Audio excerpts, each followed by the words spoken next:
कैसे हैं बच्चे आप सभी? सही है? Okay, so today we will discuss 11.4 exercise which is again about the finding the areas of rectangles, squares and circles. So let us start 11.4 question number 1. A garden is 90 meter long and 75 meter broad. A garden is there whose dimensions are 90 and 75. These are the dimensions, 90 meter and 75 meter. A path 5 meter wide is to be built outside and around it. इस garden के चारों तरफ एक बाग जो है वो बनाया गया, इस तरीके से रास्ता, इसके बाग के चारों तरफ एक रास्ता बनाया गया। बाग तो ये बीच में है गार्डन, इसके चारों तरफ एक रास्ता बनाया गया, जैसे फुटपाथ जैसा बना देते हैं चलने के लिए, घूमने के लिए। तो इस तरीके से इसके चारों तरफ ये रास्ता बनाया गया, ये वाला ऐसे करके। This is a path which is 5 metre wide. देखिए यहां से लेके यहां तक अगर हम इसकी चौड़ाई देखें तो हर तरफ से 5 मीटर रहेगा। यहां देखें ये भी 5 है, यहां से चेक करें ये भी 5 है, 5 मीटर। ऊपर से देखें ये भी 5 है, अगेन 5। इधर राइट साइड में, लेफ्ट साइड में देखें ये भी 5 है। सो हर तरफ से ये 5 मीटर चौड़ाई का एक रास्ता बनाया गया। क्या पूछ रहा है? Find the area of path, also find the area of garden in hectares. वो बाद में हम देखते हैं। सबसे पहले लिखेंगे length of garden. Length of garden is equal to 90 meter. फिर हमने लिखा breadth of garden. चौड़ाई कितनी है? 75 मीटर। फिर हम निकाल देंगे area of garden, क्योंकि एरिया की तो बात हो ही रही है, ठीक है ना। लेंथ इंटू ब्रेथ होता है रेक्टेंगल का area, length into breadth. So length है 90 और ब्रेथ है 75।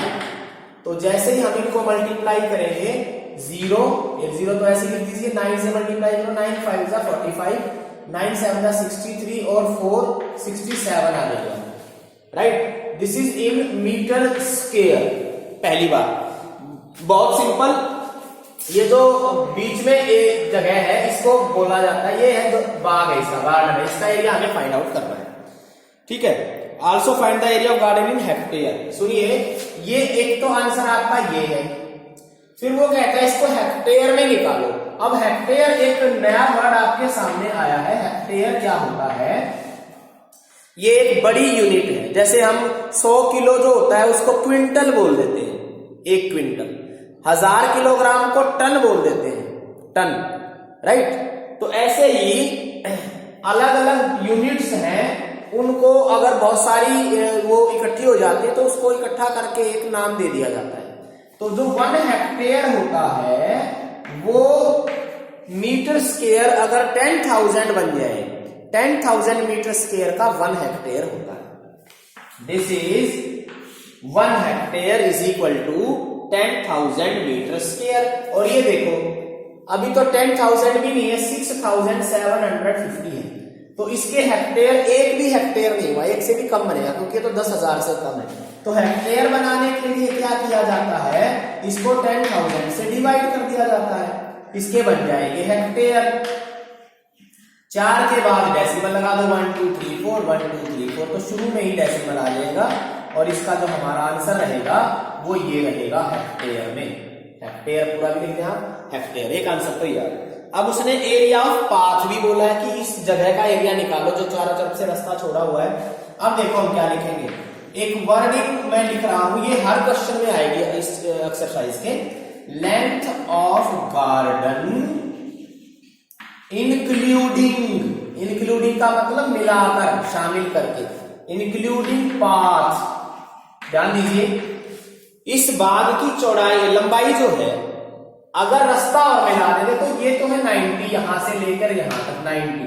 5 इधर जुड़ गया और 5 इधर जुड़ गया, दोनों तरफ रास्ता है, 5 ऐड हो जाएगा दोनों साइड। तो क्या से लिखूंगा, देखिए 90 + 5 + 5 इज इक्वल टू बन जाएगा 100 मीटर। बहुत ध्यान से इसको देखें, आसान है। देखिए 90 इसकी लेंथ यहां से यहां तक है, 5 मीटर चौड़ाई इसकी रास्ते की इस तरफ है, 5 मीटर इधर है। तो दोनों तरफ अगर हम उसको शामिल कर दें तो 90 और 5 करके 2 बार ऐड करना आपने, क्योंकि दोनों तरफ है, तो 100 हो जाएगी। फिर अगली लाइन में ऐसे ही लिखेंगे, लेंथ की जगह बस आप क्या लिख देंगे यहाँ पर, breadth of garden including the path. Including का मतलब होता है मिलाकर, शामिल करके लिख देता हूं मैं यहाँ। इंक्लूडिंग का मतलब मिलाकर या सहित, सहित मतलब उसको मिला के, एक ही नाम है दोनों ये। इंक्लूडिंग जो बाग की लंबाई है, रास्ता मिला दिया जाए तो बढ़ जाएगी 5 दोनों तरफ, 10 बढ़ जाएगी। ऐसे की चौड़ाई है, देख लीजिए चौड़ाई है 75 है, 5 ऊपर ऐड हो जाएंगे, 5 नीचे ऐड हो जाएंगे, तो 75 में भी दोनों तरफ 5 ऐड होंगे, ये बन जाएगा हमारा 85 मीटर। ये हमारा इसकी जो है ब्रेथ आ जाएगी। अब हम इसका एरिया यहां भी निकालेंगे, area of path, area of garden including the path मतलब क्या है, ये है बाग की लंबाई रास्ते को मिला के, ये है बाग की चौड़ाई रास्ते को मिला के। अब निकाल लें बाग का एरिया रास्ते को मिला के, तो कितना आ जाएगा, यानी कि पूरा एरिया आ जाएगा ये सारा। तो लेंथ है 100 और ब्रेथ है 75, तो जैसे ही हमने इनको मल्टीप्लाई किया तो स्क्वायर मीटर में ये भी आ गया, ये इसका एरिया आ गया रास्ते को मिला के। अब उसने रास्ते का एरिया पूछा, तो हम अगली लाइन में क्या लिखेंगे, area of path is equal to, देखिए क्या है, ये रेक्टेंगल तो पूरी है इसको मिला के, और ये अंदर वाली रेक्टेंगल है, तो बड़ी रेक्टेंगल में से छोटी रेक्टेंगल का एरिया माइनस कर दे तो रास्ते का एरिया आ जाएगा, चारों तरफ जो जगह बची हुई। तो ये तो है हमारा पूरा मिला के 75 नहीं 85, तो इसको 85 कर लो, दिस इज 85, तो 85 × 100 85 कर देंगे, उसमें से यहां भी चेंज करो 8500 और माइनस कर देंगे 6750। तो जैसे ही हम माइनस करेंगे पूरे एरिया में से बाग का एरिया माइनस कर दो, तो जैसे ही माइनस करेंगे तो ये 50 आ जाएगा, और 14 में से 7 में 7 बचेगा, 7 में से 6 गया 1, ये आपका आ जाएगा रास्ते का एरिया। तो इस तरीके से हम इनको निकाल सकते हैं, एक रास्ते को मिला के और एक अंदर का बाग का एरिया, दोनों को निकाल के और उनको हम क्या कर रहे हैं, माइनस कर रहे हैं। जैसे ही माइनस करेंगे आपका आंसर आ जाएगा। तो इस तरीके से हम इसको कर सकते हैं, बहुत आसान है, कोई प्रॉब्लम इसमें आने वाली नहीं। ओके, चलिए आगे। तो सारे क्वेश्चन आप चेक करेंगे इसी तरीके से होंगे, किसी में अंदर रास्ता छोड़ा जाएगा, किसी में बाहर रास्ता बनाया जाएगा, लेकिन क्वेश्चन के तरीके एक ही होंगे। अगर हम किसी कोई भी ऑब्जेक्ट है, कोई भी पेपर है, कोई भी बाग है, कोई भी जमीन का टुकड़ा है, उसके अंदर भी जगह छोड़ सकते हैं और उसके बाहर भी जगह बना सकते हैं। अगर बाहर बनाई है तो उसकी लंबाई चौड़ाई बढ़ जाएगी, जैसे इस क्वेश्चन में बढ़ी है, और अगर आपने उसके अंदर कोई चीज बनाई है तो उसकी लंबाई चौड़ाई घट जाएगी, माइनस होके आएगा। तो या तो प्लस होगा या माइनस। आप अंदर गए हैं तो घट जाएगी लंबाई चौड़ाई, अगर आप बाहर गए हैं तो लंबाई चौड़ाई बढ़ जाएगी। आइए नेक्स्ट क्वेश्चन करते हैं number 2। 3 metre wide path runs outside and around a rectangular park of this and this, find the, बिल्कुल अगला सेम क्वेश्चन है, ये आप खुद करेंगे। तरीका थोड़ा सा मैं बता देता हूं। ये है हमारा एक कोई भी लैंड, राइट, रेक्टेंगुलर पार्क है, इसकी लंबाई देखिए है 125, इसकी चौड़ाई है 65, ऐसे। इसके जो बाहर आउटसाइड एक रास्ता बनाया था 3 मीटर चौड़ा, बिल्कुल सेम ऐसा ही क्वेश्चन है। ये 3 मीटर है, इधर भी 3, इधर भी 3, ऊपर भी 3, इस तरफ भी 3 है। तो सबसे पहले आप इसकी लेंथ लिख लेना, आ जाएगा 125, फिर ब्रेथ लिख लेना पूरा, जैसे पिछले क्वेश्चन में किया है, वो हमारा 65 है। तो ये इसकी लंबाइयां होगी, राइट। फिर इसका एरिया निकाल देना, मल्टीप्लाई कर देना लेंथ इंटू ब्रेथ, या मान लो एल बी माना है मैंने, तो एल बी कैपिटल बी लिख सकते हो, या स्मॉल लिख लो यहाँ पर एल और बी। ठीक है, तो जैसे ही लंबाई चौड़ाई करेंगे 125 को 65 से मल्टीप्लाई कर देना, ये आपका एरिया आ जाएगा। ऐसे ही फिर मैंने लिखा था ना लेंथ ऑफ पार्क इंक्लूडिंग का मतलब मिलाकर, इंक्लूडिंग द पार्क, रास्ते को मिला के लंबाई कितनी हो जाएगी, जो 125 है 3 इस तरफ जुड़ जाएगी, 3 इस तरफ जुड़ जाएगी, तो कितनी ऐड हो जाएगी 6, तो ये बन जाएगा 131। ऐसे ही चौड़ाई निकाल लेना, यहां लिख लेना breadth of the rectangle park including the path, park की चौड़ाई रास्ते को मिला के, तो 65 है ना, 3 दोनों साइड, 2 65 और 6 71, ये हो जाएगा। तो जैसे ही हम इनको मल्टीप्लाई करेंगे, अब एरिया निकाल लो। देखो बहुत आसान है, length breadth area, length breadth area, ये है बाग का, पार्क का, और ये है पार्क और रास्ते को मिला के, तो ये एरिया बढ़ जाएगा क्योंकि बाहर रास्ता भी है, उसका भी एरिया साथ ही जुड़ गया इसके अंदर। तो ये एरिया है पूरी जगह का, और ये एरिया केवल पार्क का है, तो इसमें से ये एरिया माइनस कर देना, आपका आंसर आ जाएगा। तो एरिया यहाँ कैसे आएगा, 131 लंबाई होगी, बढ़ गई लंबाई, और चौड़ाई होगी 71, इसका भी एरिया निकाल देना। फिर ये जो एरिया है उसमें से ये एरिया आप माइनस कर देना, आपका आंसर आ जाएगा। ये खुद करना है, कोई समस्या नहीं है, मल्टीप्लाई करने वाली चीजें हैं, डिवाइड करने वाली चीजें हैं, ऐड सब्ट्रैक्ट है, कोई समस्या इसमें आने वाली नहीं। नेक्स्ट क्वेश्चन नंबर 3 पर आइए। A picture is painted on a cardboard, एक गत्ता है, गत्ते का कोई टुकड़ा है, मान लीजिए ये है, ऐसे करके ये किस शेप का है, कार्डबोर्ड रेक्टेंगल शेप है, क्योंकि इसकी लेंथ भी दे दी और ब्रेड्थ भी दे दी। So this is a cardboard having length 8 centimetre and breadth 5 centimetre. देखिए जरा, there is a margin of 1.5 centimetre along each of its side. Margin का मतलब होता है कुछ जगह छोड़ देना, हम कहते हैं ना मार्जिन छोड़ के बैठो, ठीक है, कुछ जगह होती है जिसको हम छोड़ देते हैं, वो जगह हटा देते हैं, और बीच, जैसे ये कार्डबोर्ड है, इसे एक पिक्चर चिपका दी, लिखा है इसमें ए पिक्चर इज पेंटेड, मतलब बना दी गई, मान लो चारों साइड से मार्जिन छोड़ दिया ऐसे ऐसे करके 1.5 सेंटीमीटर, यहां भी 1.5, जैसे ना एक कॉर्नर मिला के सारे ऐसे करके, और यहां आप किसी बच्चे ने एक पेंटिंग बनाई, कोई पिक्चर बना दी बीच में, और बाकी चारों जगह ये जगह खाली छोड़ दी। इसकी जो चौड़ाई है ये जो है 1.5 सेंटीमीटर इधर है, 1.5 सेंटीमीटर इधर है, 1.5 सेंटीमीटर यहां है, और 1.5 सेंटीमीटर यहां, चारों तरफ 1.5। क्योंकि जगह अब की बार अंदर छोड़ी गई है, पूरी लंबाई देखो बच्चे ये है 8 सेंटीमीटर, तो अगर हम चारों तरफ से इसको छोड़ देंगे, ये इधर से भी माइनस हो जाएगी, इधर से भी, तो ये जगह हमें देखनी है कितनी बची, राइट। तो देखना जरा कैसे होगा, यहां लिखेंगे सबसे पहले लेंथ ऑफ कार्डबोर्ड, अब की बार गत्ता है, ठीक है, length of cardboard is equal to क्या लिखना है आपने, ये है 8 सेंटीमीटर। फिर लिखेंगे breadth of cardboard is equal to 5 centimetre. देखो दोनों चीजें हमने लिख ली है, अब हम इसका निकाल देंगे एरिया, इस पूरे गत्ते का एरिया कितना है, बहुत आसान है, length breadth area, length breadth area ऐसे ही आप निकालेंगे। तो एरिया ऑफ कार्डबोर्ड निकाल दो, लेंथ इंटू ब्रेड्थ होता है, 8 इंटू 5 कर दिया, तो ये आ गया 40 स्क्वायर सेंटीमीटर, बहुत आसान, length into breadth is equal to area.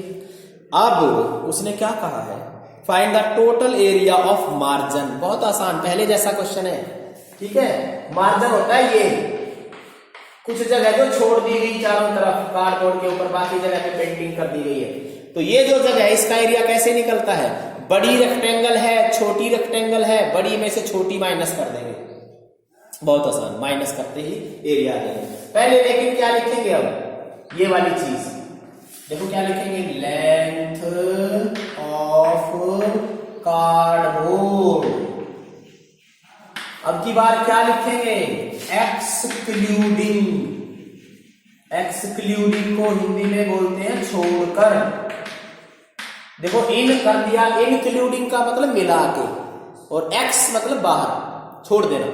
X का मतलब हो जाएगा इसको हटा देना, माइनस कर देना। इस क्वेश्चन में माइनस होगा। एक्सक्लूडिंग छोड़ देना, निकाल कर, हटा कर, उसको बोला जाता है एक्सक्लूडिंग। तो अगर आपने चीज अंदर बनाई है, पूरी चीज थी, लंबाई चौड़ाई थी, उसकी अंदर कोई चीज बना दी और जगह छोड़ दी चारों तरफ, तो उसको क्या बोला जाएगा, एक्सक्लूडिंग। तो लंबाई अब की बार घट जाएगी। लंबाई थी 8, उसमें से घट जाएगी। कितनी घटेगी, 1.5 इस तरफ से घटेगी, 1.5 इस तरफ से घटेगी। तो 1.5 1.5 दोनों तरफ से मैं माइनस कर रहा हूं। तो 8 में से माइनस कर दिया 3, तो ये बच गया 5। देखो ये 1.5 1.5 3 हो जाएगा। 8 - 3 5 सेंटीमीटर इसकी लंबाई आ जाएगी। अब ऐसे ही क्या करने वाले हैं, ब्रेथ लिखेंगे। Breadth of cardboard is equal to, चौड़ाई कितनी आएगी, उसमें से भी माइनस करेंगे।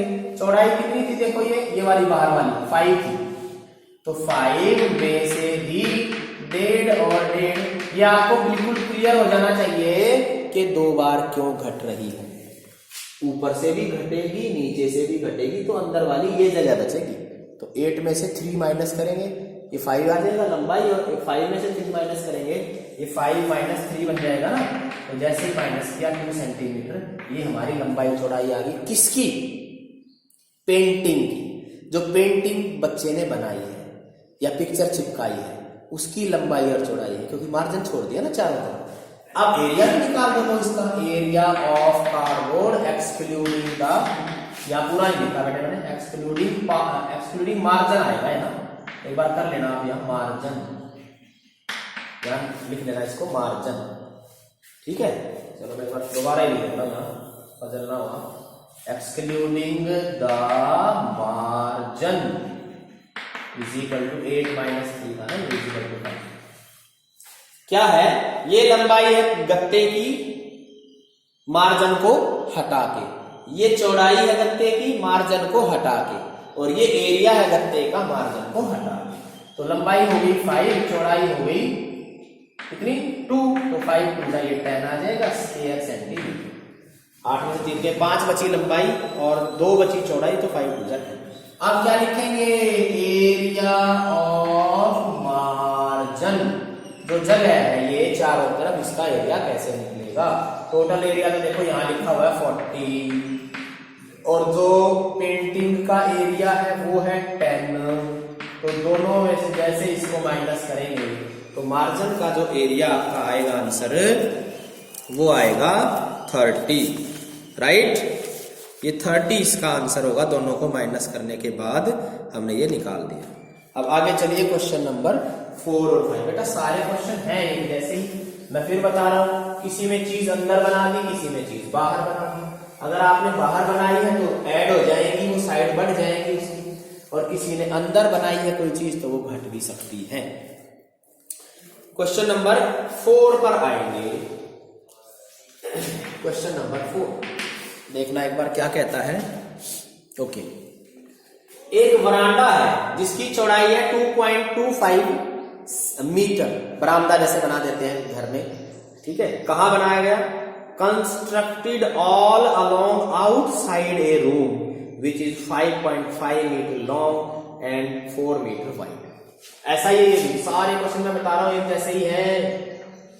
ये है हमारा एक रूम, कोई घर है, रूम है, जिसकी लंबाई है 5.5 मीटर और उसकी जो चौड़ाई है वो है 4 मीटर।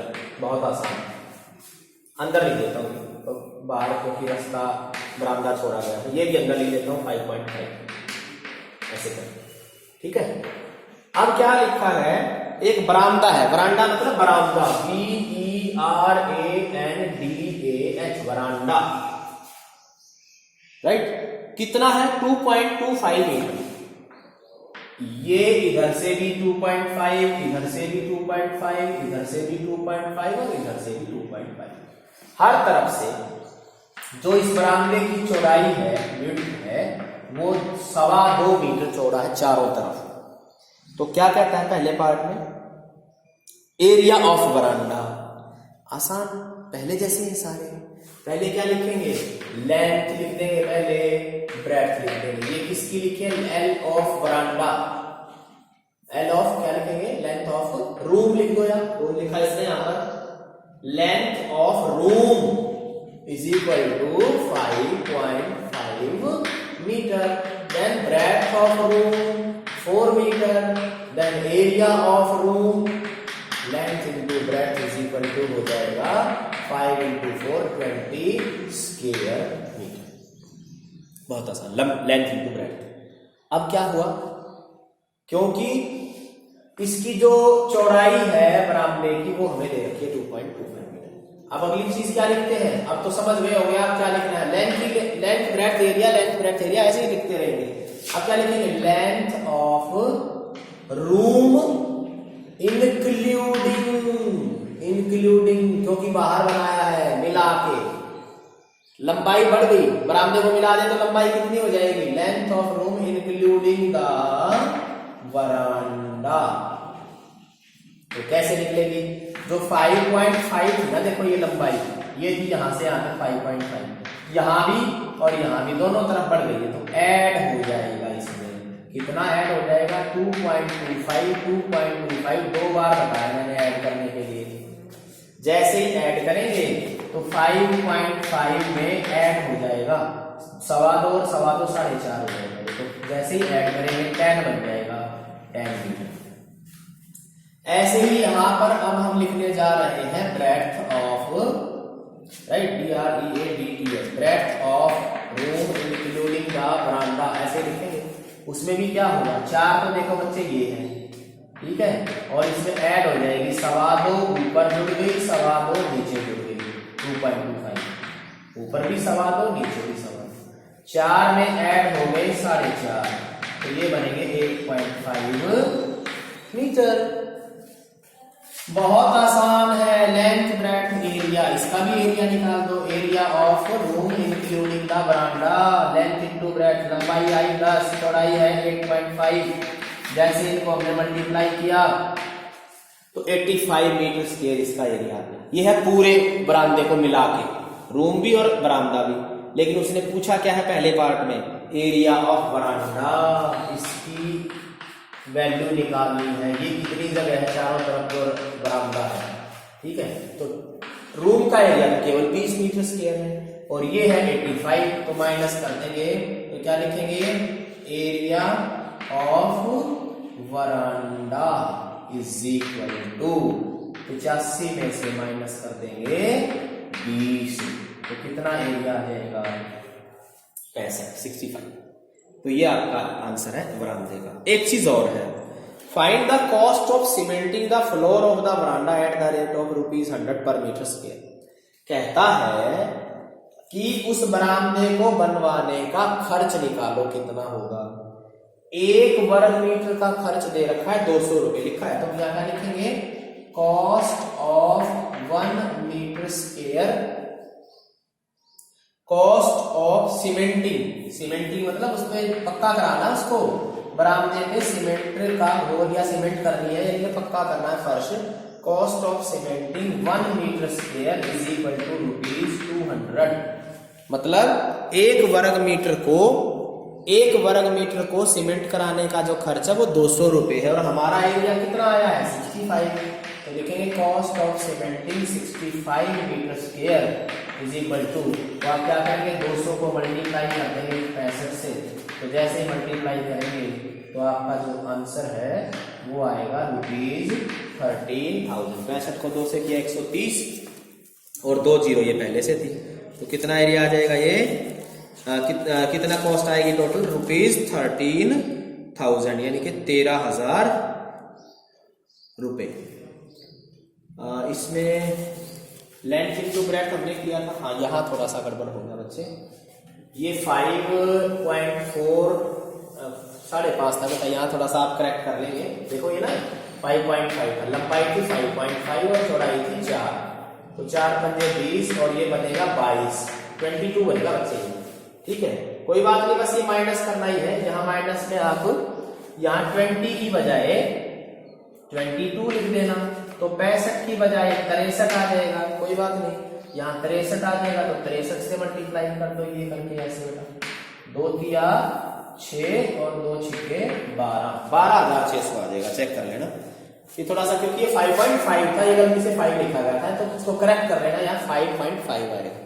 ओके, तो ये है हमारा क्वेश्चन नंबर 4। ऐसे ही बेटा 5 है इसका, 5th की क्वेश्चन भी हम ऐसे ही निकाल सकते हैं, कोई समस्या आने वाली नहीं है। एक बार मैं फिगर बना देता हूं उसका, फिर आप इसको इजीली कर सकते हैं। क्वेश्चन नंबर 5, अभी जितने भी क्वेश्चन हमने पढ़े हैं बेटा वो सारे रेक्टेंगल के ऊपर बेस्ड थे, किसी में भी स्क्वायर नहीं आया है। स्क्वायर आएगा इस वाले क्वेश्चन में 5वें में। आइए कर लेते हैं इसको भी, 5वां क्वेश्चन, लेकिन तरीका वही है। A path 1 metre wide is built along the border and inside, अंदर बनाया गया है। अब की बार तो माइनस हो जाएगा। ए स्क्वायर गार्डन ऑफ 13, ध्यान देंगे ये है हमारा एक गार्डन जिसकी शेप अब की बार है स्क्वायर जैसी, रेक्टेंगल नहीं है, और उसकी जो लंबाई चौड़ाई या साइड है वो 30 मीटर है। सभी 30 मीटर साइड वाला एक स्क्वायर की शेप का कोई गार्डन है। ओके, 30 तो लिख लेंगे साइड ऑफ गार्डन, क्योंकि लंबाई चौड़ाई तो है नहीं, एक ही साइड होती है, वही सारी होती है स्क्वायर में। साइड ऑफ गार्डन में रखिए 30 मीटर, तो सीधा इसका एरिया निकाल दो, क्योंकि लेंथ तो है नहीं, ब्रेड्थ तो अलग अलग है नहीं। एरिया ऑफ गार्डन फार्मूला होता है साइड इंटू साइड। भाई लेंथ ब्रेड्थ तो रेक्टेंगल में होती है ना, स्क्वायर में तो वही साइड बार बार रिपीट करती है, तो एक ही बार लिखना काफी है। Side is equal to 30, area is equal to side into side. 30 को 30 से मल्टीप्लाई करेंगे तो ये आ जाएगा 900 मीटर स्क्वायर, 900 मीटर स्क्वायर। ये हमारा गार्डन का एरिया आ गया। अब उसने क्या कहा है, 1 metre wide path is built along and inside. देखिए क्या कहता है, अंदर की तरफ अब की बार एक रास्ता छोड़ा गया, यहां पर ऐसे, ठीक है। तो ये चारों तरफ 1, इस तरफ भी 1, इधर भी 1-1 मीटर और ये भी 1 मीटर। क्या है, find the area of path. तो हर पाथ का एरिया निकाल रहे हैं सभी क्वेश्चन में, दोनों एरिया को माइनस करके आएगा। एक बार पूरे का एरिया निकालेंगे, एक बार अंदर का एरिया निकालेंगे। देखिए 2 चीजें बनती हैं, एक अंदर का स्क्वायर, एक बाहर का स्क्वायर।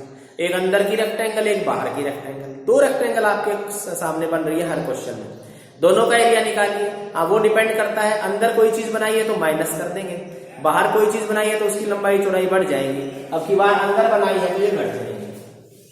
ये तो आगे देखिए बाग का एरिया, साइड इंटू साइड। अब लिखेंगे देखो साइड ऑफ गार्डन, क्या लिखेंगे, अंदर बनाया है तो कौन सा नाम आएगा, एक्सक्लूडिंग। एक्सक्लूडिंग का मतलब छोड़कर, एक्सक्लूडिंग द पाथ। रास्ता अगर छोड़ दिया जाए, देखो ये है 30, एक इधर से कम होगा तो 2 कम हो जाएगा, तो ये वाली चीज है ना, यहां से लेके यहां तक देखो ये, तो 30 में से कितनी कम हो जाएगी, 1 और 1 2, यानी कि 30 में से 2 माइनस हो गई तो ये बचेगी 28 मीटर लंबाई, या साइड बच गई इसकी 28, साइड हो गई। अब एरिया निकाल दो, एरिया ऑफ, बिल्कुल ऐसे लिखेंगे, area of garden excluding the path. तो 28, साइड है 28, देखो ये 28 होगी ना सारी, ये भी 28, ये भी 28, इधर भी और ये भी, तो 28 को 28 से मल्टीप्लाई कर देना, ये आएगा 784। 28 को 28 से अगर मल्टीप्लाई कर दिया जाता है तो वो बनता है 784, 784। अब लिखेंगे एरिया ऑफ पाथ, रास्ते का क्षेत्रफल। देखो 900 तो ये टोटल था, और अंदर का एरिया का जो है स्क्वायर उसका है 784, तो माइनस कर देंगे। 900 में से माइनस किया 784, तो ये हमारा आ गया 116, 116। अभी 11 बजे के आसपास चलेंगे। 900 में से 784 माइनस किया तो ये आ गया हमारा 116, ठीक है, ये इसका एरिया आ गया। अब एक चीज और कही है इस क्वेश्चन में इसने, the cost of planting grass in the remaining portion of the garden at the rate of ₹40 पर मीटर स्क्वायर। सुनना जरा ध्यान से, ये तो छोड़ दिया रास्ता, बीच में उसने क्या किया है, घास लगा दी, घास यहां पर देखो इस जगह, ये गार्डन तो पूरा था उसका, चारों तरफ जगह छोड़ दी चलने के लिए रास्ता, और बीच में लगा दी उसने घास, यहां बीच वाली जगह पे घास उगा दी। तो ये जगह कितनी है बताओ, देख के निकल गई है या निकालनी है? ये टोटल एरिया है, ये अंदर का एरिया है, और ये पाथ का एरिया, तीनों एरिया निकल चुके हैं। जहां घास लगाई है वो एरिया देखें जरा इसमें से कौन सा, ये वाला एरिया है वो 784 जहां घास लगी, क्योंकि ये तो रास्ते का है, ये पूरा है, ये रास्ते का है, तो बीच का एरिया कौन सा बचा, ये वाला। तो अब क्या लिखेंगे, कॉस्ट ऑफ प्लांटिंग ग्रास, मतलब घास लगाने का कीमत कितनी है, कितनी कॉस्ट आ रही है, लागत। Cost of planting 1 metre square is equal to ₹40, मतलब 1 वर्ग मीटर एरिया पर घास लगाने का खर्च आता है 40 रुपए। तो हमारा जो आया है एरिया जहां घास लगानी है वो कितना है, 784। तो 784 मीटर स्क्वायर पे कितना खर्च आएगा, तो 40 को मल्टीप्लाई कर देंगे 784 से, 0 4 चौके 16, 4 8 32 और 1 33, 4 7 28 और 3 31। तो कितने रुपए आपका आंसर आ जाएगा, 31,360 रुपए। ये था आपका 5वां क्वेश्चन। कोई समस्या बेटा नहीं है, सिंपल सी चीजें हैं, ऐड सब्ट्रैक्ट आपको इसमें करना है और इजीली आप इसको कर सकते हैं। तो 5 क्वेश्चन कर दिए, बाकी हम बाद में करेंगे। Thank you very much.